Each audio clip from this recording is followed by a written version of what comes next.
Selamat datang di Corpus Linguistic Lecture Series. Kita ada di pertemuan pertama bagian ketiga dan kita akan membahas tentang tujuan penelitian riset corpus atau aims of a corpus research.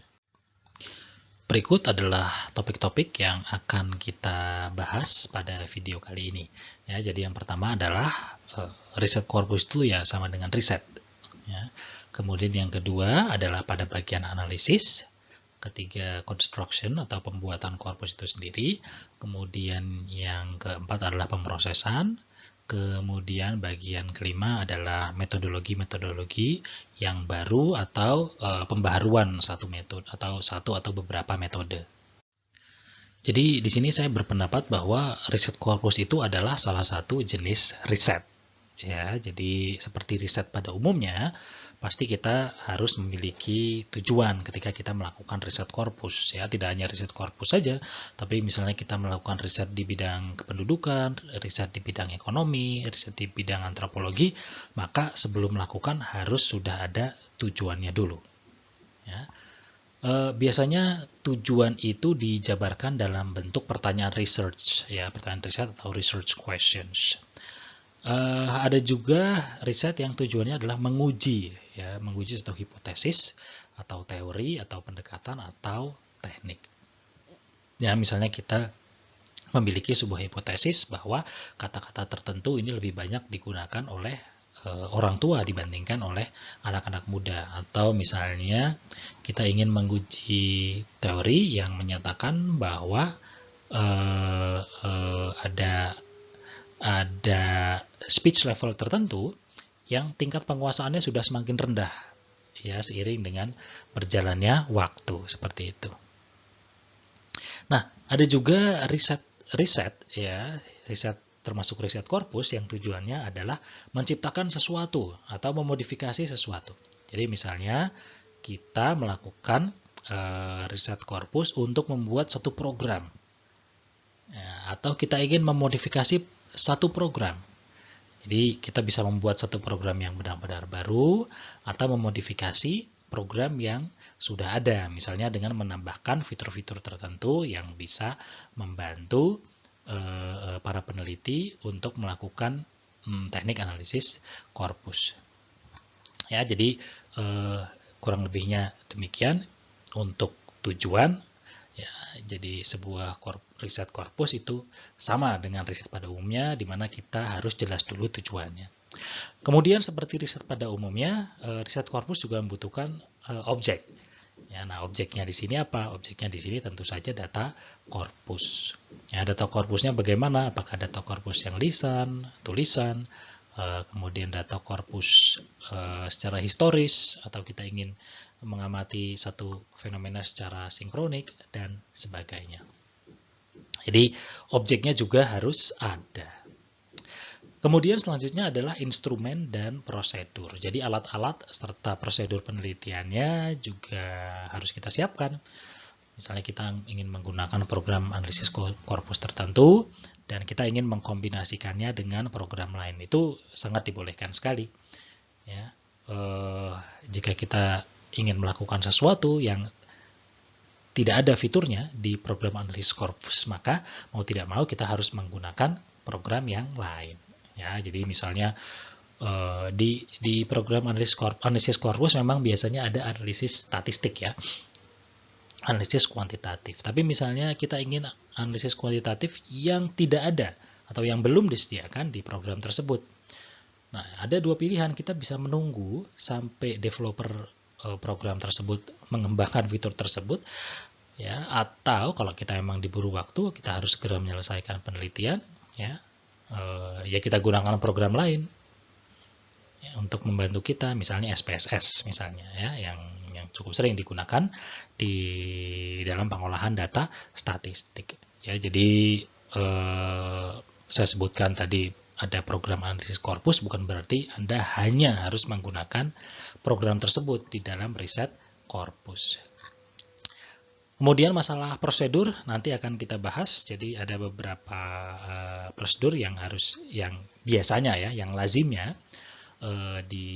dilakoni begitu, ya, yang lazimnya dijalankan dalam analisis atau riset korpus.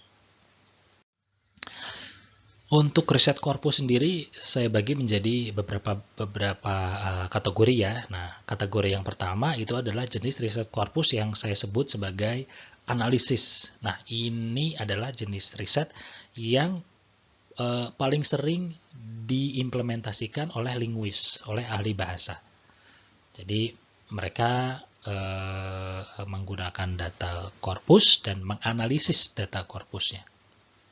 Bisa kita lihat di sini ada hasil penelitian dari Miller begitu ya. Dia mengamati perubahan modal verbs di korpus time ya. Perubahannya bagaimana dari tahun 1923 sampai 2006. Nah, langkah-langkahnya sendiri ini biasanya pertama kita buat dulu korpusnya atau menggunakan korpus yang sudah ada. Nah, Miller ini dia tidak membuat korpus sendiri namun menggunakan data korpus yang sebelumnya sudah ada ya. Jadi kita bisa memilih apakah kita ingin membuat sendiri atau mau menggunakan yang sudah ada. Tentu saja kalau datanya yang kita inginkan sudah ada, lebih baik kita langsung menggunakan data tersebut ya, kecuali memang data yang kita inginkan itu tidak ada, maka kita harus membuat dulu. Kemudian menggunakan program analisis korpus untuk melakukan penelusuran. Ya, dan yang ketiga stepnya adalah melakukan interpretasi dari hasil penelusuran tadi. Ya, jadi korpus itu bisa melakukan analisis. Jadi dia bisa memberikan hasil analisis. Misalnya inilah konteks kiri dan kanan di mana kata X digunakan. Atau inilah frekuensi penggunaan kata X ya di dalam korpus ini. Tapi interpretasinya tetap harus dilakukan oleh linguis, dan disinilah ranahnya linguis ya, dengan kapasitas kemampuan linguistiknya dia menginterpretasikan data yang sudah diberikan oleh program analisis korpus tadi. Selanjutnya masih di bagian analisis, tapi saya berikan contoh yang berbeda. Kalau tadi kita menggunakan contohnya itu diambil dari penggunaan korpus yang sudah ada di sini. Kita ambil contoh kajian riset korpus pada yang saya kategorikan sebagai analisis, di mana datanya itu dibuat dulu. Nah, ini karena data yang diinginkan itu pada saat itu ya belum ada. Saya ambil di sini dari risetnya Paul Baker dan teman-temannya, ya. Jadi tentang representasi Muslim, kata Muslim ya, yang ada di terbitan UK, British Press, tahun 1998 sampai 2009. Nah, ini sudah dipublikasikan di jurnal Applied Linguistics. Di sini hasil penelitiannya nanti bisa Anda baca sendiri. Ya, dia mengamati penggunaan kata Muslim ya, dan kata-kata yang terkait dengan kata Muslim, kemudian melakukan kategorisasi dan menarik satu kesimpulan atau berupa deskripsi ya tentang apa sebetulnya, bagaimana sebetulnya Muslim itu direpresentasikan di British Press. Jadi tekniknya sama, hanya perbedaannya adalah bahwa mereka itu tidak menggunakan korpus yang ada, tapi membuat korpus sendiri.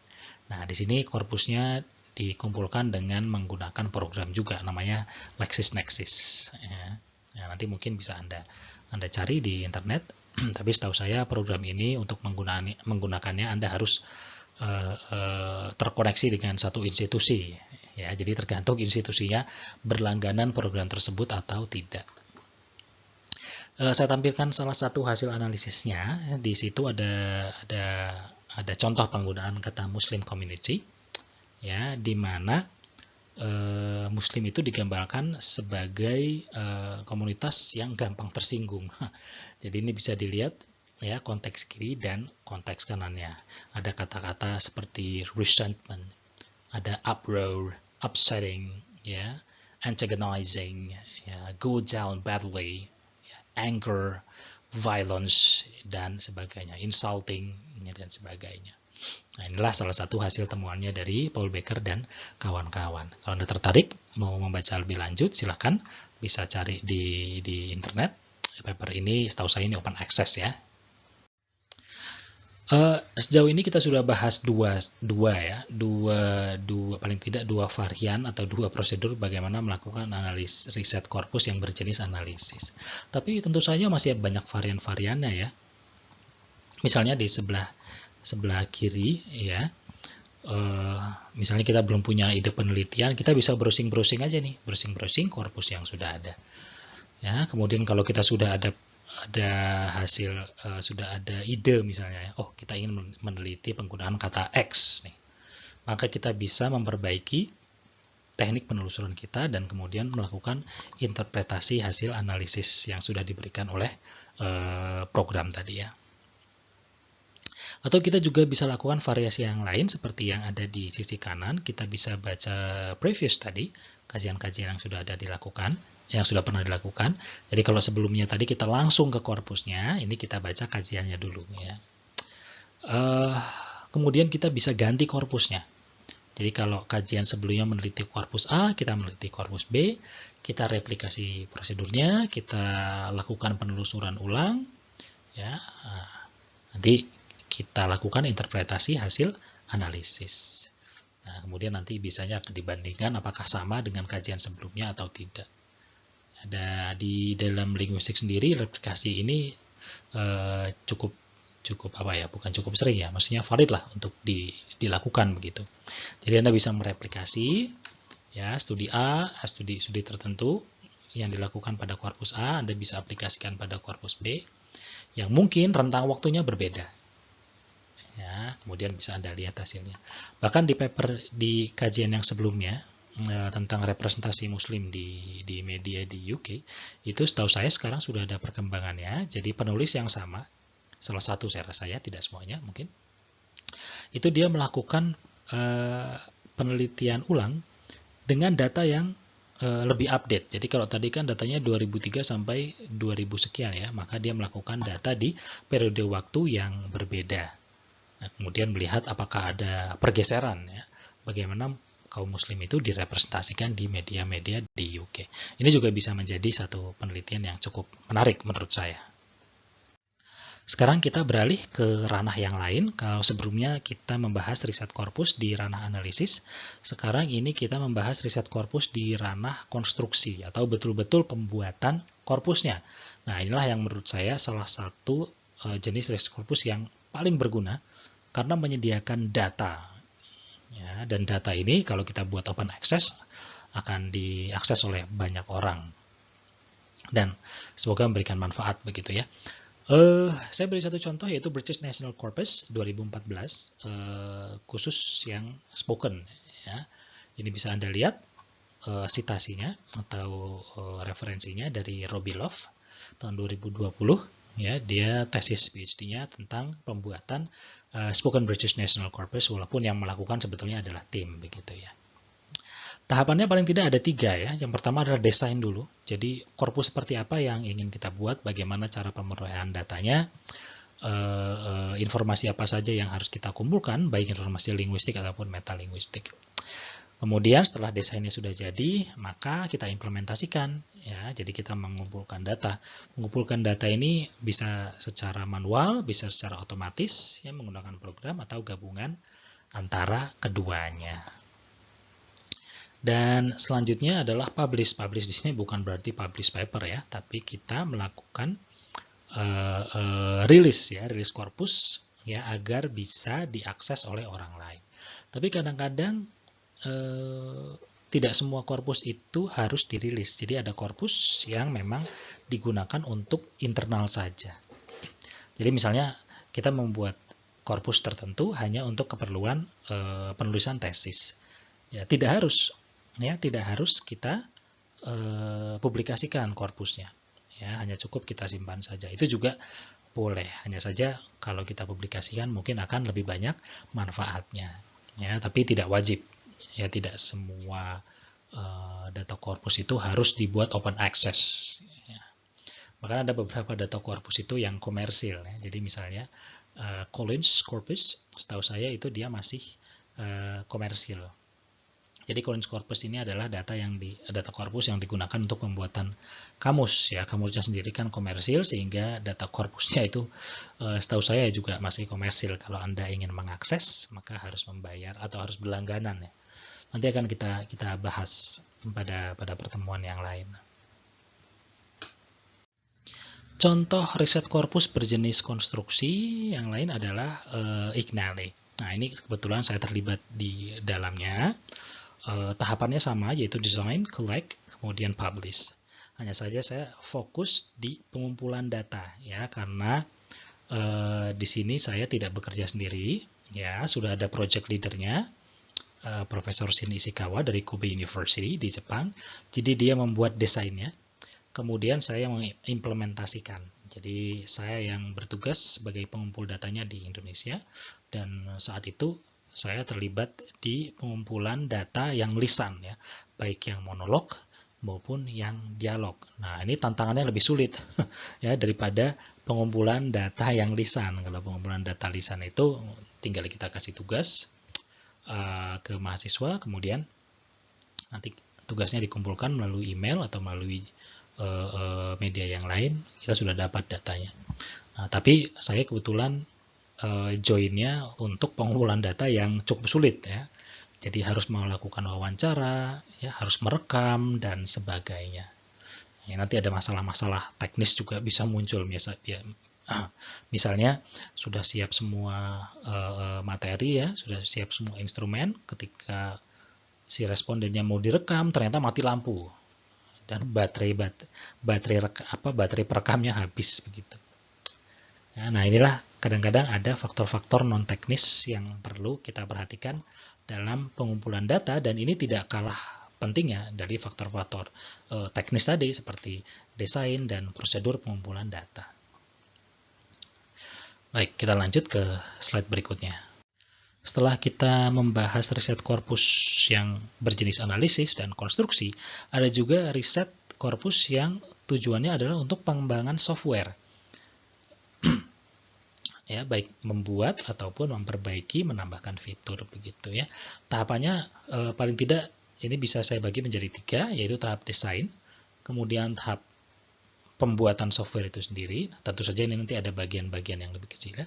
Kemudian ada bagian evaluasi, jadi performanya bagaimana. Saya ambil di sini dari part of speech tagging. Jadi ada software yang bisa digunakan untuk memberikan label kepada kata di dalam satu teks. Nah, label-label ini sebetulnya bisa bermakna macam-macam ya, tergantung dari label yang kita gunakan, analisis yang ingin kita ketahui. Di sini saya ambil contohnya dari part of speech, label kelas kata.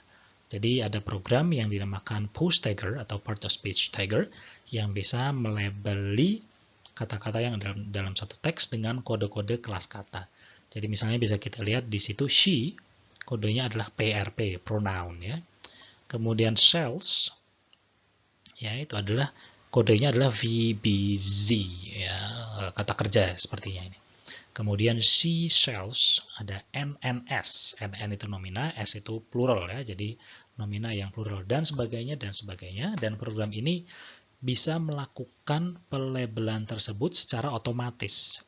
Nah, bayangkan kalau kita yang melakukan pelabelannya secara manual dan teksnya mungkin ada jutaan kata, wah mungkin nanti akan sangat menyita waktu sekali. Ya, dan ini akan sangat terbantu kalau kita punya program yang seperti ini. Nah, mereka yang terlibat dalam pembuatannya itu bisa linguis, bisa computer scientist. Ya. Jadi misalnya dalam desain, tahapan desain ini skema apa yang ingin kita gunakan begitu ya. Tentu saja kalau ingin mendesain software serupa untuk bahasa Indonesia, kita tidak bisa mengadopsi desain yang sama. Misalnya di dalam bahasa Inggris ada nomina yang plural, dalam bahasa Indonesia nomina plural itu tidak ditandai gitu ya. Jadi skema tersebut belum tentu cocok dan harus kita gunakan skema yang lain. Ya, tapi nanti skema ini akan dites lagi apakah dia bisa diimplementasikan. Jangan-jangan ketika kita membuat skema yang terlalu sulit, nanti tidak bisa diimplementasikan. Ya, kemudian hasilnya nanti setelah diimplementasikan akan dievaluasi. Jadi evaluasi ini biasanya dalam bentuk akurasi. Ya, ada juga bentuk evaluasi yang lain yang akan kita bahas di kesempatan yang berbeda. Jadi misalnya akurasi itu seperti ini. Jadi software ini 97% akurat. Artinya adalah ketika dilakukan testing atau evaluasi sebelum software tersebut dirilis, ya 3% dari teks tersebut ya salah dianalisis oleh software tersebut. Misalnya yang seharusnya preposisi ya di bagian kanan on itu ya, kodenya adalah in. Misalnya dilabeli dengan label PRP ya, dengan label pronoun. Nah, ini kan salah. Jadi kesalahan-kesalahan tersebut dihitung proporsinya dan ternyata ada 3% totalnya, sehingga program tersebut tingkat akurasinya adalah 97%. Artinya 97% benar pada saat itu.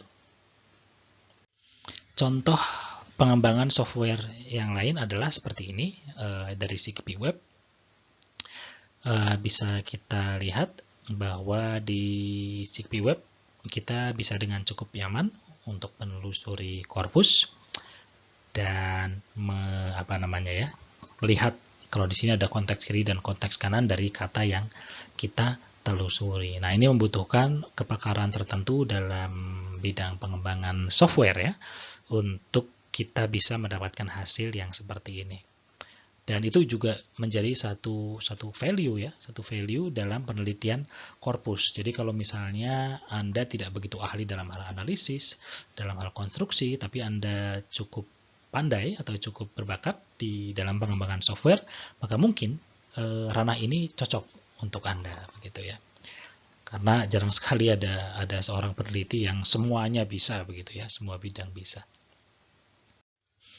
Ada juga riset korpus yang mengembangkan metodologi baru atau memperbaiki metodologi yang sudah ada.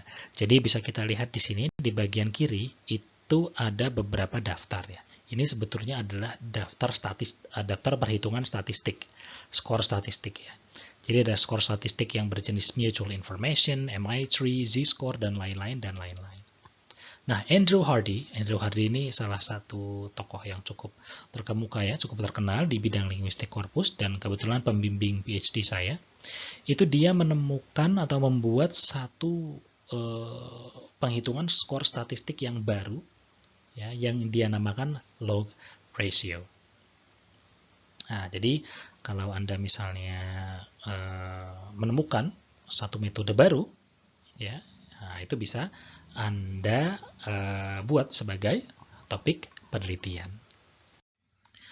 Contoh lain adalah usage fluctuation analysis. Ini dikembangkan oleh Tony McHenry, Václav Březina, dan Helen Baker. Ada papernya di situ. Tony McHenry ini juga tokoh yang cukup terkemuka ya, paling cukup terkemuka, cukup terkenal, profesor di Lancaster University, dan dia pembimbingnya Andrew Hardy tadi. Ya, dan penguji tesis PhD saya. Ya, jadi Tony itu membimbing Andrew, kemudian Andrew membimbing saya gitu. Jadi ini ada tiga hierarki gitu. Nah, jadi metode apa yang dikembangkan oleh Tony dan kawan-kawannya begitu ya, dan rekan-rekannya atau koleganya ya. Tadi sudah saya sebut judulnya usage fluctuation analysis. Jadi ini adalah satu metode yang digunakan untuk meneliti korpus diakronik atau historis. Jadi bagaimana melihat penggunaan kata dalam rentang waktu tertentu yang biasanya korpusnya itu adalah korpus historis. Ya. Dan ini kalau Anda tertarik, Anda bisa baca papernya, sudah saya sertakan di sini. Judulnya bisa Anda browsing sendiri. Apakah riset korpus itu harus melulu terkait dengan linguistik? Ya, jadi tidak juga. Kadang-kadang ada aplikasi-aplikasi real life application ya, yang mungkin sering kita gunakan, tapi kita tidak sadar bahwa bahwa aplikasi tersebut menggunakan data korpus sebagai salah satu subsistemnya atau salah satu komponennya. Kalau contoh yang paling gampang adalah sebetulnya Google Translate ya, jadi program penerjemah itu. mesin penerjemah secara otomatis itu menggantungkan pada data korpus sebetulnya. Tapi di sini saya akan berikan contoh dari text-to-speech program, yaitu bagaimana caranya membedakan pelafalan dari homograf. Nah, jadi kalau kita atau penutur bahasa Inggris tentu bisa membedakan antara read dan read. Ya, jadi read yang digunakan dalam present tense atau infinitive dan read yang digunakan dalam past tense. Tapi kalau komputer kan tidak tahu karena ditulisnya sama, R-E-A-D. Ya, jadi baik yang dibaca seperti read ya, yang past tense, atau yang dibaca read ya, yang digunakan dalam present tense atau infinitive, dua-duanya penulisannya sama, homograf kalau di dalam teks. Nah, bagaimana cara komputer untuk secara akurat merefleksikan pelafalan dari dua kata ini? Ya. Nah, salah satu yang bisa membantu adalah data korpus, ya, data korpus yang sudah dianotasi dengan kelas kata. Jadi data korpus, data teksnya disediakan dahulu, kemudian dianotasi tadi atau dilabeli tadi ya. Kemudian nanti komputer ketika dia mendapati homograf, dia akan melihat labelnya. Ya, jadi ketika read itu ditemui oleh si komputer, oleh program komputer sebetulnya lebih tepatnya ya. Ketika tag-nya adalah atau labelnya adalah VVD, nah, maka dia akan menggunakan pelafalan yang read. Tapi selain itu, jika tag-nya bukan VVD, apakah tag-nya sebagai present tense atau infinitive, ya, maka pelafalan yang digunakan adalah read. Nah, ini cukup bermanfaat karena sekarang ini banyak sekali conversational agents gitu ya. Jadi banyak sekali program-program yang bisa berdialog seperti manusia yang bisa kita ajak bicara.